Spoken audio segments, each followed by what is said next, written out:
Parenting a child with autism is one of the most rewarding and challenging journeys a family can take.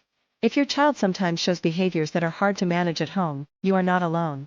Today, we are going to walk through practical, compassionate strategies to help you and your child thrive together.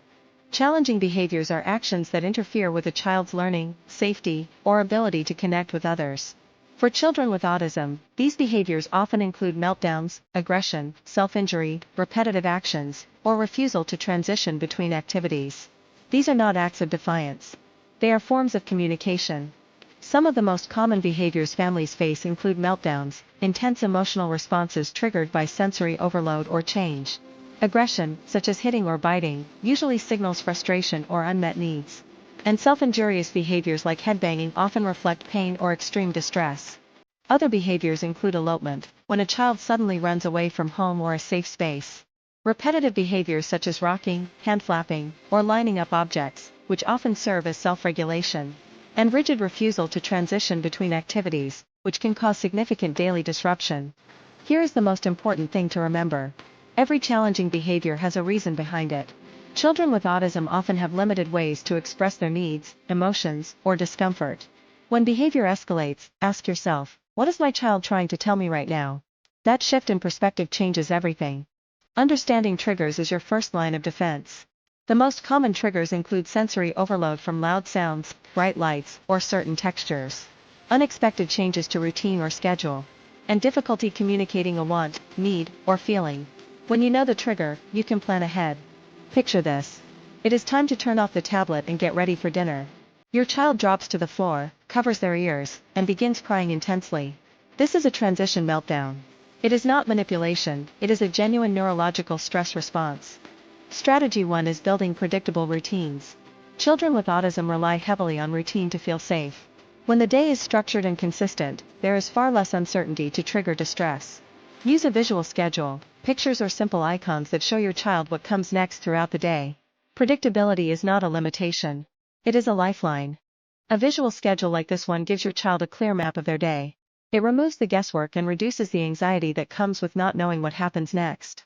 You can create one with printed pictures, drawings, or a dry erase board. Strategy 2 is giving advance warnings before transitions. Instead of suddenly saying it is time to stop, try a 5-minute warning. Then a 2-minute warning. You can use a visual timer your child can see counting down. This gives their brain time to prepare for the change, and dramatically reduces meltdowns at transition points. Strategy 3 is creating a designated calm-down space. This is a dedicated corner in your home where your child can go when they feel overwhelmed. Fill it with items that help them regulate, a weighted blanket, noise-canceling headphones, fidget tools, or soft pillows. This is not a punishment space. It is a safe retreat. Strategy 4 is functional communication training. When a child cannot express their needs verbally, behavior becomes their only language. Teach alternative ways to communicate, picture exchange systems, sign language, or AAC devices. Even simple tools like a feelings chart on the refrigerator can give your child a way to say I am overwhelmed before a meltdown begins. Here are 3 communication supports you can implement at home right now. A picture exchange communication system lets your child hand you a picture to request something. A basic sign language vocabulary of 10 to 15 signs covers most daily needs. And a simple feelings chart with faces gives your child a visual way to identify and share how they feel. Strategy 5 is positive behavior support. Catch your child doing something right and name it clearly. Say things like I love how you used your words or great job waiting calmly.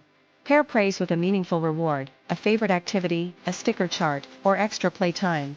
Positive reinforcement is one of the most evidence-based tools we have for shaping behavior over time. This moment right here. A parent celebrating a child's small win. This is how lasting behavioral change is built, one positive moment at a time. Not through punishment, but through consistent, meaningful encouragement.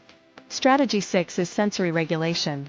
Many challenging behaviors are rooted in sensory processing differences. Some children are hypersensitive, easily overwhelmed by lights, sounds, or touch. Others are hyposensitive and seek intense sensory input. Learn your child's sensory profile and modify the home environment accordingly. Dim lighting, quiet zones, and sensory bins can make an enormous difference. A hypersensitive child might cover their ears at normal household sounds, avoid certain food textures, or become distressed by crowded spaces. A hyposensitive child might seek out loud music, crave deep pressure, or be unaware of pain. Both profiles are valid, and both respond well to targeted sensory strategies. Strategy 7 is de-escalation during a meltdown. When a meltdown begins, your first job is to stay calm. Lower your voice. Reduce stimulation in the environment. Give your child space rather than crowding them. Avoid lengthy explanations or reasoning in the moment, their brain cannot process it. Be a steady, quiet presence until the storm passes. Remember these 3 steps during escalation. Step 1, stay calm yourself, because your nervous system regulates theirs. Step 2, reduce sensory input by dimming lights, turning off screens, and speaking softly. Step 3, offer the calm down space without forcing it. Let your child choose to go there. Just as important is knowing what not to do. Avoid raising your voice or escalating your own energy, it amplifies the meltdown. Avoid physical restraint unless safety is at immediate risk. And avoid using timeouts as punishment during a meltdown. The child is already dysregulated. What they need is co-regulation, not consequence. Strategy 8 is setting consistent boundaries with empathy. Boundaries do not mean being harsh, they mean being predictable. When a limit is set, hold it calmly every time.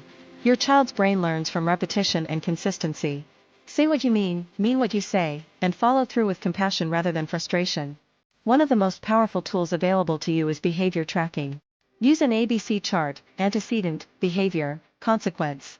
Record what happened before the behavior, what the behavior looked like, and what happened after. Over time, patterns emerge that reveal the trigger and the function of the behavior. Knowledge is leverage. Managing challenging behaviors is not something you have to do alone. Work closely with your child's school team, behavior therapist, and any other specialists involved in their care. Share your observations. Ask for home strategies that align with what is being done in therapy. Consistency across settings is one of the most powerful accelerators of progress. A regular check-in with your child's behavior therapist, even once a month, can give you new tools, updated strategies, and the reassurance that you are on the right track. You are the expert on your child at home. They are the expert on evidence-based strategies. Together, you are unstoppable. Before we close, I want to say something important directly to you. Caring for a child with autism is demanding. It is emotionally, physically, and mentally exhausting. Your well-being matters. You cannot pour from an empty cup. Seek support, connect with other parents, rest when you can, and remind yourself that you are doing extraordinary work every single day. Let us do a quick recap of the 8 strategies we covered. 1. Build predictable daily routines. 2. Give advance warnings before transitions. 3. Create a calm down space at home. 4. Teach functional communication alternatives. 5. Use positive behavior support and meaningful reinforcement. 6. Understand and address your child's sensory needs. 7. Practice calm de-escalation during meltdowns. And 8. Set consistent boundaries with empathy and follow through. 8 strategies. 1 goal. A calmer, more connected home for your child and your whole family. Progress with a child with autism is not always linear. There will be hard days. There will be breakthrough days. Keep showing up with consistency, patience, and love. The strategies in this video are not a quick fix, they are a foundation. Build on them, adapt them, and trust the process. You are not alone in this, and your child is lucky to have someone who cares enough to learn and grow alongside them.